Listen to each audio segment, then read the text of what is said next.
નમસ્કાર મિત્રો આજના વેધર એનાલિસિસમાં આપની સાથે હું છું પિનલગીરી ગોસ્વામી। મિત્રો આજની વિડીયોમાં વાત થશે આજે તારીખ 1 એપ્રિલથી લઈને 11 એપ્રિલ સુધી ગુજરાતમાં કેવું રહેશે હવામાન, કઈ સિસ્ટમ એવી સક્રિય થઈ છે જે ગુજરાતમાં એક કમોસમી વરસાદ આપી શકે છે। મિત્રો કઈ ભેજનું પ્રમાણ કેટલું રહેશે, પવનનું પ્રમાણ કેટલું રહેશે, કયા વિસ્તારમાં વરસાદની શક્યતા રહેલી છે, એર ક્વોલિટી ઇન્ડેક્સ કેટલો રહેશે, તમામ પ્રકારની માહિતી આ એક વિડીયોમાં તમને આપી દઈશું। પ્રથમ વાત કરીએ તો મિત્રો વરસાદની સિસ્ટમની, અત્યારે જ્યારે ઉત્તર ભારતના ઉત્તરી પટ્ટામાંથી વેસ્ટર્ન ડિસ્ટર્બન્સ ચાલ્યું ગયું છે અને તેની સાયક્લોનિક જે સિસ્ટમ હતી પાકિસ્તાન તરફ સર્જાયેલી હતી તે પણ ચાલી ગઈ છે, પરંતુ ત્યારબાદ 2-3 દિવસમાં એટલે કે 4 એપ્રિલ સુધીમાં ફરીથી એક મજબૂત વેસ્ટર્ન ડિસ્ટર્બન્સ આવી શકે છે જે સામાન્ય પવનો એટલે કે સામાન્ય શીતલહેર ગુજરાત સુધી જોવા મળે। રાજસ્થાન અને ગુજરાતમાં ગરમીમાં થોડીક રાહત મળશે, પરંતુ મિત્રો અત્યારે જે વરસાદની સિસ્ટમો અસર કરી રહી છે ખાસ કરીને મહારાષ્ટ્રથી લઈને કેરળ સુધી એક વરસાદની ટ્રફરેખા સર્જાઈ ગઈ છે। દક્ષિણ ભારતના દક્ષિણી પટ્ટા એટલે કે જે શ્રીલંકા તરફના વિસ્તાર છે તેમાં એક સાયક્લોનિક સિસ્ટમ સર્જાય છે, પૂર્વ ભારતના પણ એક વિસ્તારમાં સાયક્લોનિક સિસ્ટમ સર્જાય છે અને અરબી સમુદ્ર અને બંગાળની ખાડીના ભેજવાળા પવનો પણ છેક ગુજરાત સુધી મળી રહ્યા છે, જેના ભાગરૂપે થઈને આગામી 3 દિવસ ગુજરાતમાં વરસાદની શક્યતા રહેલી છે। બીજી તરફ મિત્રો પવનની વાત કરીએ તો 10થી લઈને 15 કિલોમીટર પ્રતિ કલાકની ઝડપે પવન ફૂંકાય, જ્યારે કચ્છ હોય સૌરાષ્ટ્ર અને દક્ષિણ ગુજરાતના અનેક ભાગમાં 20થી લઈને 25 કિલોમીટર પ્રતિ કલાકની ઝડપે પવન પણ ફૂંકાઈ શકે છે। એર ક્વોલિટી ઇન્ડેક્સની વાત કરીએ તો 90થી લઈને 150 એર ક્વોલિટી ઇન્ડેક્સ રહે એટલે હવામાં મધ્યમ સ્તરનું પ્રદૂષણ પણ જોવા મળે તેવી સંભાવના છે।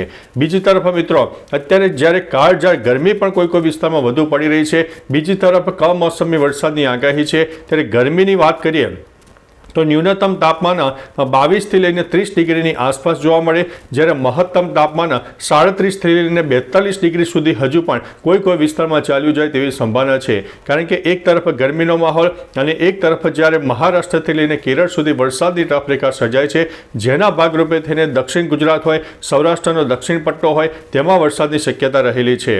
હવે મિત્રો તમને તારીખ 1 તારીખ 2 તારીખ અને 3 એપ્રિલે ગુજરાતમાં ક્યાં પડી શકે છે વરસાદ તેની તમને વેધર ચાર્ટના આધારે માહિતી આપવા માટે જઈ રહ્યા છે।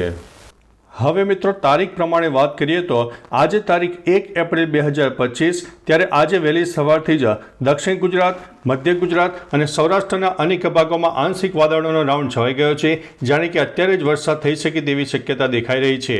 ત્યારે મિત્રો હવામાન વિભાગ શું કહી રહ્યું છે તેના ઉપર નજર નાખીએ તો આજે તારીખ 1 એપ્રિલ છે તો પંચમહાલ, દાહોદ તેમજ દક્ષિણ ગુજરાતના જિલ્લામાં વરસાદની શક્યતા છે। આજે 1 એપ્રિલના રોજ હળવાથી મધ્યમ વરસાદની આગાહી મધ્ય ગુજરાતમાં વડોદરા, પંચમહાલ, દાહોદ, છોટાઉદેપુર તેમજ દક્ષિણ ગુજરાતના તમામ જિલ્લાઓ જેમાં ભરૂચ, નર્મદા, સુરત, તાપી, નવસારી, ડાંગ, વલસાડ, દમણ, દાદરાનગર હવેલીમાં કરવામાં આવી છે। સૌરાષ્ટ્રમાં ગીર સોમનાથ, ભાવનગર, અમરેલી અને દીવ માટે છૂટાછવાયા સ્થળોએ વરસાદની આગાહી કરવામાં આવી છે, તેમજ મિત્રો થંડરસ્ટોર્મની વોર્નિંગ પણ આપી દેવામાં આવી છે, જે તમે વેધર ચાર્ટમાં જોઈ શકો છો। હવે મિત્રો આવતીકાલે તારીખ 2 એપ્રિલ છે તો 2 એપ્રિલના રોજ ક્યાં પડી શકે છે વરસાદ, તો 2 એપ્રિલના રોજ દક્ષિણ ગુજરાત અને સૌરાષ્ટ્રમાં થંડરસ્ટોર્મ એક્ટિવિટીની વોર્નિંગ આપી દેવામાં આવી છે। 2 એપ્રિલના રોજ હળવાથી મધ્યમ વરસાદની આગાહી છે, ઉપરાંત ઉત્તર ગુજરાતના સાબરકાંઠા, અરવલ્લી, મહીસાગરમાં આગાહી કરવામાં આવી છે। મધ્ય ગુજરાતમાં વડોદરા, પંચમહાલ, દાહોદ, છોટાઉદેપુર તેમજ દક્ષિણ ગુજરાતના તમામ જિલ્લાઓ જેમાં ભરૂચ, નર્મદા, સુરત, તાપી, નવસારી, ડાંગ, વલસાડ, દમણ, દાદરાનગર હવેલીમાં આગાહી કરવામાં આવી છે, જ્યારે સૌરાષ્ટ્રમાં અમરેલી, ભાવનગર, ગીર સોમનાથ અને દીવનો સમાવેશ થાય છે, તેમજ થંડરસ્ટોર્મની વોર્નિંગ પણ આપી દેવામાં આવી છે।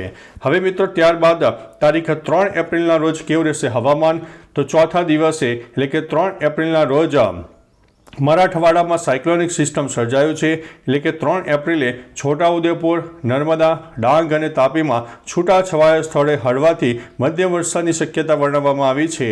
મરાઠવાડામાં સાયક્લોનિક સિસ્ટમ સર્જાયું છે, જેનો એક છેડો છત્તીસગઢ સુધી અને બીજો છેડો દક્ષિણમાં તામિલનાડુ સુધી વિસ્તરેલો છે, તેથી ભેજની સાથે મૂવમેન્ટને લઈને વરસાદ વરસી શકે છે।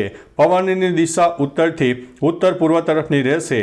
પવનની ઝડપ 30થી લઈને 40 કિલોમીટર પ્રતિ કલાકની ઝડપે થઈ શકે છે અને 4 થી 6 એપ્રિલ સુધીમાં રાજ્યમાં શુષ્ક વાતાવરણ પણ રહી શકે છે।